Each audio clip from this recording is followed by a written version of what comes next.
3부 예배 우리에게 주시는 하나님 말씀 누가복음 6장 27절에서 49절까지의 말씀입니다. 우리 긴 말씀입니다마는 우리 화면을 보시면서 한 목소리로 말씀을 읽도록 하겠습니다. 그러나 너희 듣는 자에게 내가 이르노니 너희 원수를 사랑하며 너희를 미워하는 자를 선대하며 너희를 저주하는 자를 위하여 축복하며 너희를 모욕하는 자를 위하여 기도하라. 너의 이 뺨을 치는 자에게 저 뺨도 돌려대며 내 겉옷을 빼앗는 자에게 속옷도 거절하지 말라. 내게 구하는 자에게 주며 내 것을 가져가는 자에게 다시 달라 하지 말며 남에게 대접을 받고자 하는 대로 너희도 남을 대접하라. 너희가 만일 너희를 사랑하는 자만을 사랑하면 칭찬받을 것이 무엇이냐? 죄인들도 사랑하는 자는 사랑하느니라.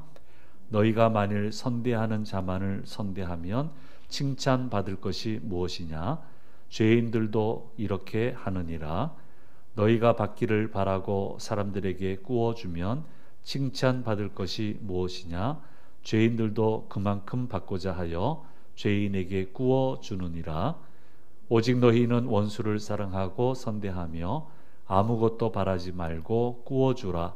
그리하면 너희 상이 클 것이요 또 지극히 높으신 이의 아들이 되리니 그는 은혜를 모르는 자와 악한 자에게도 인자하시니라. 너희 아버지의 자비로우심 같이 너희도 자비로운 자가 되라. 비판하지 말라. 그리하면 너희가 비판을 받지 않을 것이요 정죄하지 말라. 그리하면 너희가 정죄를 받지 않을 것이요 용서하라. 그리하면 너희가 용서를 받을 것이요 주라. 그리하면 너희에게 줄 것이니 곧 후히 되어 누르고 흔들어 넘치도록 하여 너희에게 안겨 주리라. 너희가 헤아리는 그 헤아림으로 너희도 헤아림을 도로 받을 것이니라. 또 비유로 말씀하시되 맹인이 맹인을 인도할 수 있느냐? 둘이 다 구덩이에 빠지지 아니하겠느냐? 제자가 그 선생보다 높지 못하나 무릇 온전하게 된 자는 그 선생과 같으리라. 어찌하여 형제의 눈 속에 있는 티는 보고 내 눈 속에 있는 들보는 깨닫지 못하느냐? 너는 내 눈 속에 있는 들보를 보지 못하면서 어찌하여 형제에게 말하기를 형제여 나로 내 눈 속에 있는 티를 빼게 하라 할 수 있느냐? 외식하는 자여 먼저 내 눈 속에서 들보를 빼라.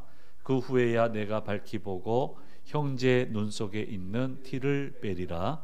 못된 열매 맺는 좋은 나무가 없고 또 좋은 열매 맺는 못된 나무가 없느니라. 나무는 각각 그 열매로 아나니 가시나무에서 무화과를 또는 찔레에서 포도를 따지 못하느니라. 선한 사람은 그 마음에 쌓은 선에서 선을 내고 악한 자는 그 쌓은 악에서 악을 내나니 이는 마음에 가득한 것을 입으로 말함이니라. 너희는 나를 불러 주여 주여 하면서도 어찌하여 내가 말하는 것을 행하지 아니하느냐? 내게 나와 내 말을 듣고 행하는 자마다 누구와 같은 것을 너희에게 보이리라. 집을 짓되 깊이 파고 주초를 반석 위에 놓은 사람과 같으니 큰 물이 나서 탕류가 그 집에 부딪히되 잘 지었기 때문에 능히 요동하지 못하게 하였거니와 듣고 행하지 아니하는 자는 주초 없이 흙 위에 집 지은 사람과 같으니 탕류가 부딪힘에 집이 곧 무너져 파괴됨이 심하니라 하시니라. 아멘. 누가복음 묵상 23번째 시간입니다. 우리 현장에 오신 3부 예배 오신 우리 성도님들과 온라인으로 예배 참여하시는 우리 성도님들에게 주님의 크신 은혜가 함께 하시기를 간절히 소망합니다. 아프다고 자꾸 찾아오는 형제가 있었습니다. 너무 아파서 병원을 가는데 호소하는 것은 의사가 인정을 안 해준다는 겁니다. 자기는 입원해야 되겠는데 입원할 정도는 아니다라고 자꾸 돌려보낸다고 하면서 저에게 하소연하면서 찾아왔습니다. 그런데 재미있는 것은 한 번 찾아온 게 아니고 자꾸 여러 번 찾아오는데 찾아올 때마다 아픈 부위가 틀려집니다. 무슨 말인지 알겠죠? 예, 못 견디는 거예요. 적응이 안 되는 거예요. 그래서 이야기를 나누다가 의사 선생님을 만나봐야 되겠다 하고 그 주치 선생님을 만나봤습니다. 그래서 대화를 나누면서 생각이 같았습니다. 예, 못 견디는 거다 이거는. 그래서 여기도 아프고 저기도 아프고, 그래서 의사 선생님하고 작전을 짰습니다. 나한테 오면은 무조건 병원 가라고 할 테니까 병원 오면 입원할 만큼 아픈 데는 아니니까 약 먹고 다시 오라고 돌려보내라고 서로 그렇게 했습니다. 그러니까 그 친구는 병원을 가야 되니까, 그래서 올 때마다 그러냐고, 부위가 다 틀려요. 다 틀려요. 그럼 병원 가라고, 의사 선생님한테 가라고, 말을 안 들어준다고, 그래도 어떡하겠냐고, 병원을 가보라고. 뭐 군대에서 다른 병원 갈 수도 없잖아요.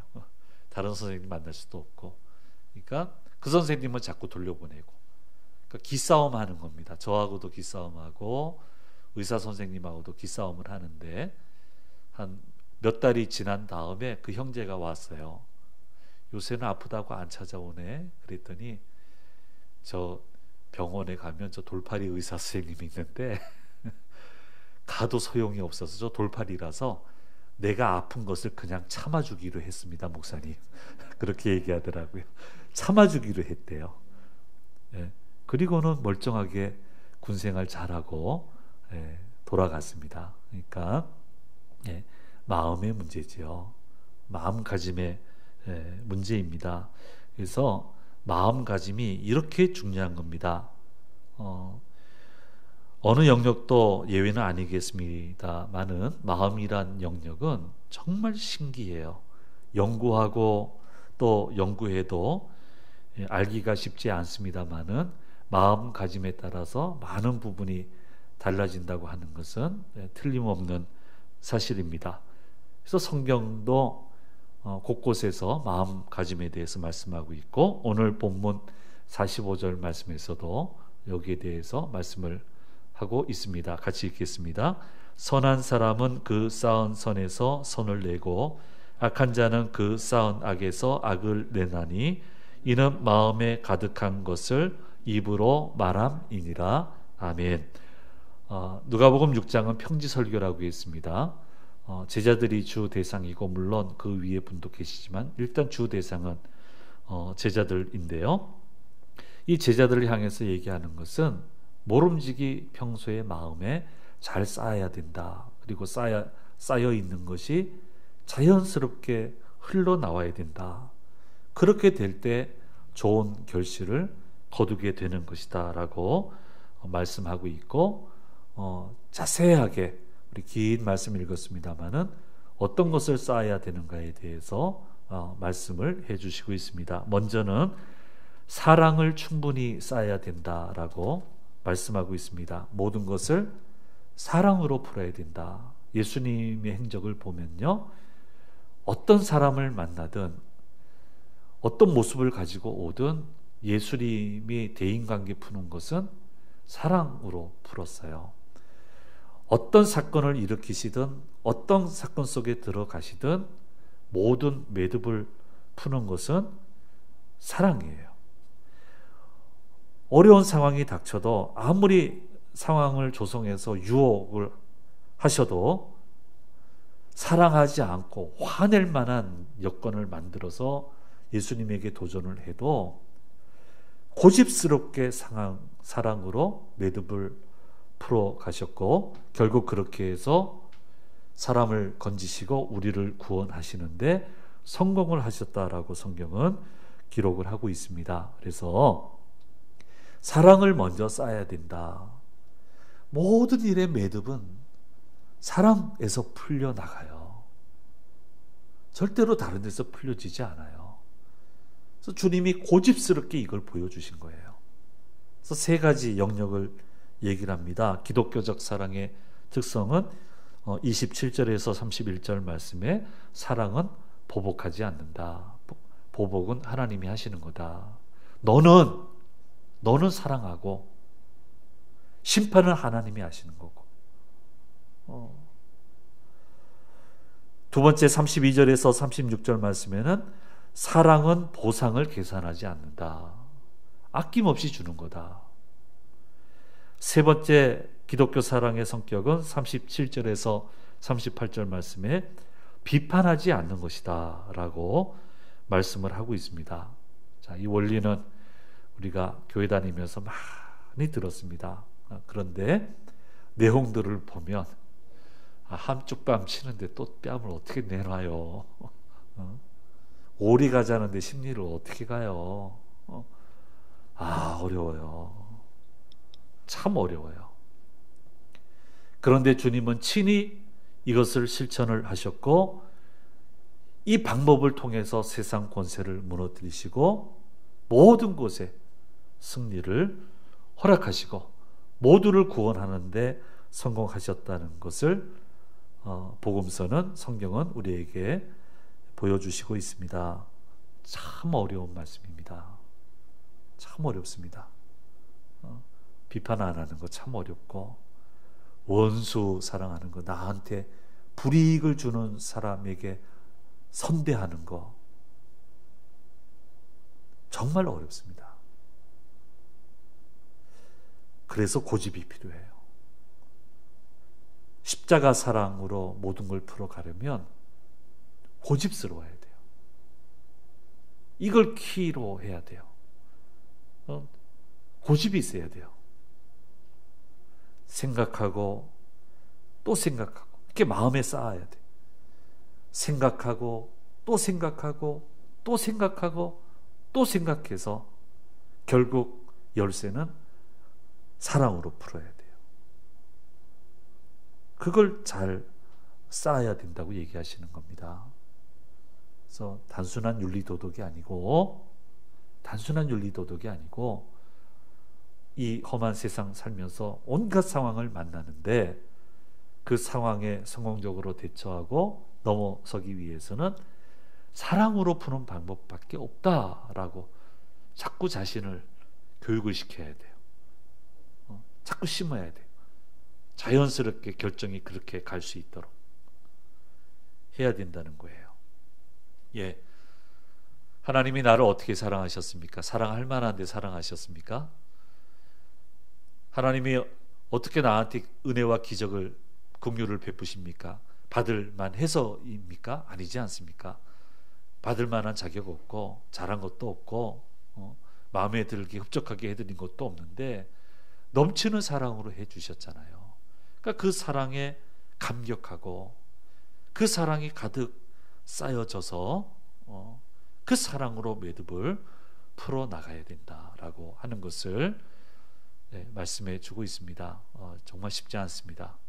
정말 어렵습니다. 이 원리를 저버리고 싶은 상황이 한두 번 생기는 게 아닙니다. 정말 이 원리를 버리고 싶은 그런 위기들이 찾아옵니다. 또 주께서 도우셔서 그렇게 안 하도록 또 상황을 만들어 주셔서 정말 한 번은 넘어설 뻔했는데 은혜 주셔서 그렇게 안 갈 수 있도록 길을 열어주셔서 그 길을 안 갔는데 참 잘한 것 같아요. 거기는 답이 없어요. 답이 없습니다.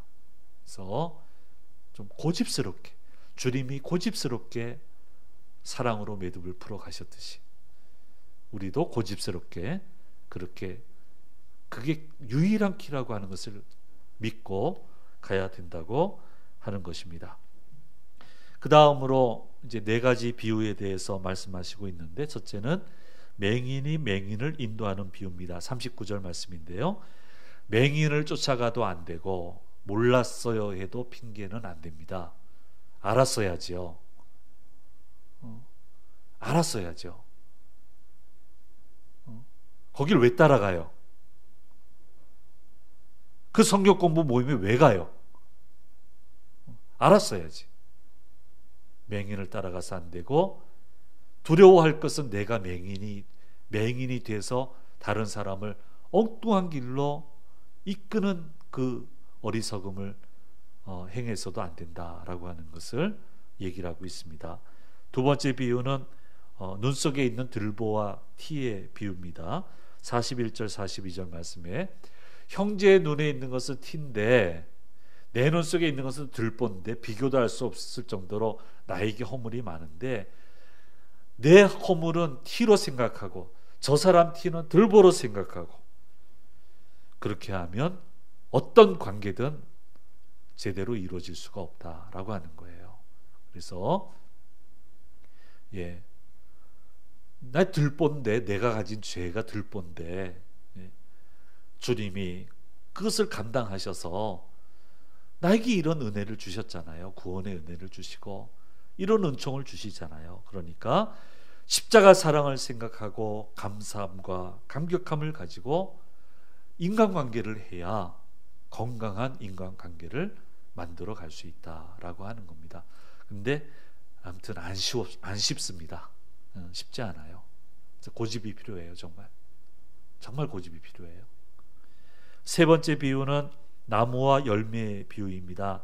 43절 44절 말씀인데요. 43절 말씀 우리가 같이 한번 읽어보도록 하겠습니다. 못된 열매 맺는 좋은 나무가 없고 또 좋은 열매 맺는 못된 나무가 없느니라. 자, 우리는 늘 어떤 열매를 맺을 수 있을까에 촉각을 곤두세우고 있지만 그렇게 되기 위해서는 좋은 나무가 먼저 돼야 된다는 거예요. 하나님이 복된 결실을 줄 수 있는 나무가 먼저 돼야 된다는 거예요. 그러니까 에너지를 여기에 쏟아야 된다는 거예요. 그러면 결실은 자연스럽게 뒤따라온다. 결실을 앞에 놓고 피곤하게 달려가는 게 아니고 좋은 나무가 되면 결실이 뒤따라오게 하시기 때문에 그것을 믿고, 그래서 고집이 필요해요. 나무가 되는 것은, 주님 마음에 합한 나무가 되는 것은, 기도했는데 걱정할 시간에 기도했는데 자연스럽게 걱정이 풀려나가요. 눈물로 주님께 소망을 가지고 구했는데 내가 생각하지 못하는 그런 일들이, 그런 역사들이 함께 뒤따라와서 모든 게 해결되는 거예요. 그래서 에너지를 어떻게 저거를 해낼까 라기보다는 그것이 자연스럽게 따라오게 하는 좋은 나무가 어떻게 될 수 있을까를 염려하고 거기에 에너지를 쏟아야 능력으로 살아갈 수 있게 된다라고 하는 것을 세 번째 비유에서 말씀해 주고 있습니다. 우리 김승호님의 돈의 속성이라는 거는 제가 이 1, 2부 예배 때 한번 자세하게 설명을 한 적이 있는데요. 거기 보면요, 그분이 이제 워낙 유명하신 분이니까 우리 경제계 각종 분야의 지도자들 모시고 이제 대학에서 그런 강좌를 하잖아요. 경영 쪽에 서로 친목도 하시고, 그래서 그걸 가르치는 선생님이셨던 것 같아요. 근데 이분들을 모시고, 요새도 그렇다는 건 난 좀 상상이 안 되는데, 모시고 외국을 나갔는데 이거는 기본 매너가요, 깜짝깜짝 놀랄 정도로 무례하고, 아주 무례하고, 저는 이거는 조심스럽지만 동의해요. 제가 한번 한 그룹을 밖으로 인솔해 갔다가 너무 놀래가지고요, 한국 사람이 그렇게 무례한 건 처음 봤어요. 처음 알았어요, 그렇게 무례하다는 것을. 근데 이 사람들, 서구 사람들이 막 웃으면서 하는 것 같지만은, 간단한 비즈니스는 뭐 이런 거 상관없이 할 수 있지만은 정말 중요한 비즈니스는 격식이 제대로 갖춰줘야 마음을 얻거든요.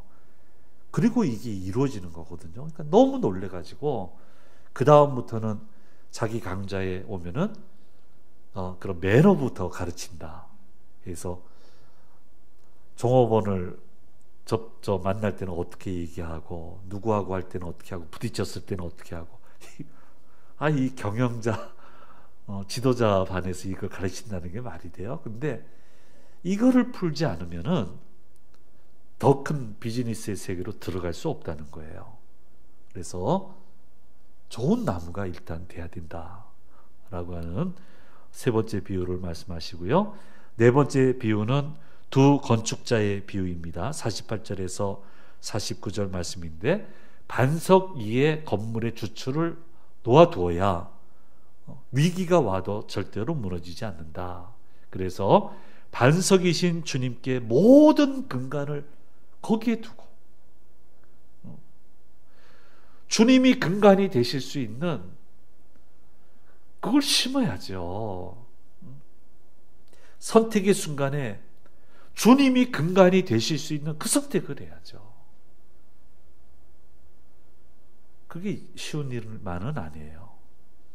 그런데 그 선택을 해야 엎치락 뒤치락 하면서 가야 되는 건데, 엎치락 뒤치락 해도 무너지지 않는다는 거예요.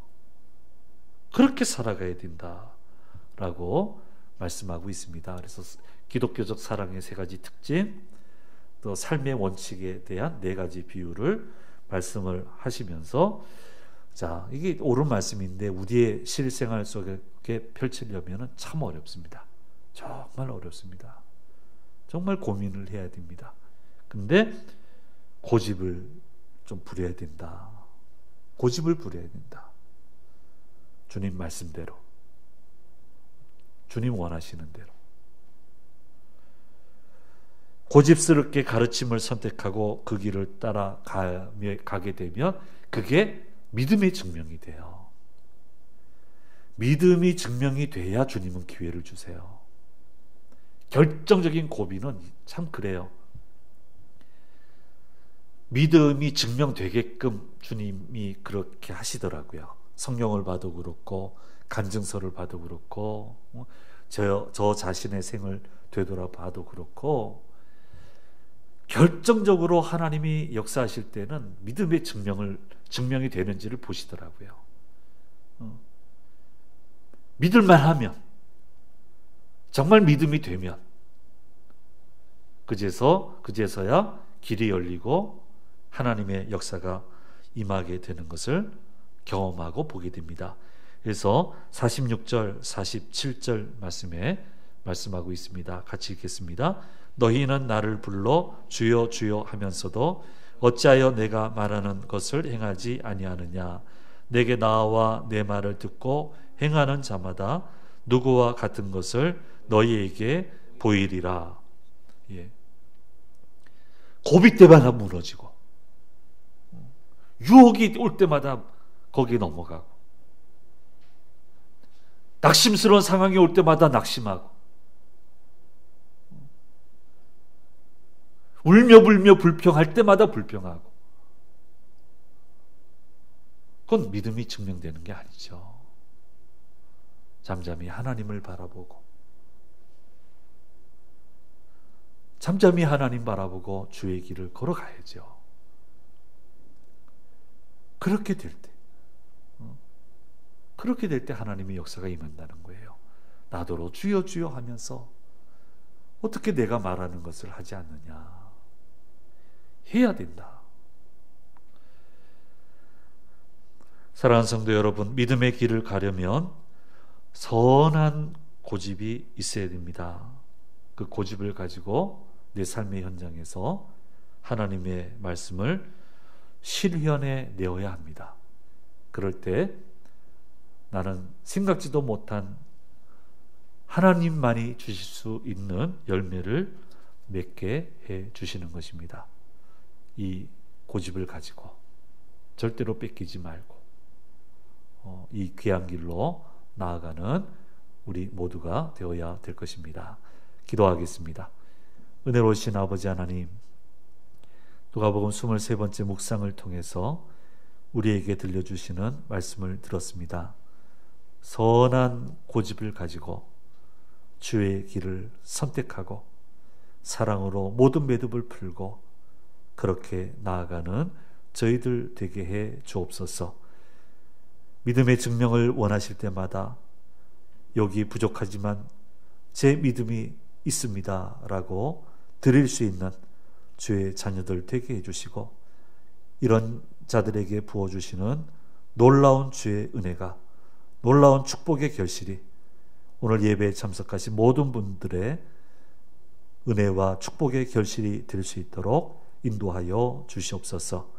한 주간 시작합니다. 모든 위험에서 지켜주시고 주와 함께 넉넉히 소원한 바를 이루고 넉넉히 이겨나가는 복된 한 주간 되도록 인도해 주시옵소서. 감사드리고 우리 주 예수 그리스도의 이름으로 기도드립니다. 아멘. 지금은 우리 주 예수 그리스도의 은혜와 아버지 하나님 사랑과 성령님의 인도하심이 머리 숙인 자녀들과 자녀들의 한 주간의 생활과 우리 주심재단과 대한민국 위에 영원히 함께 계실지어다. 아멘.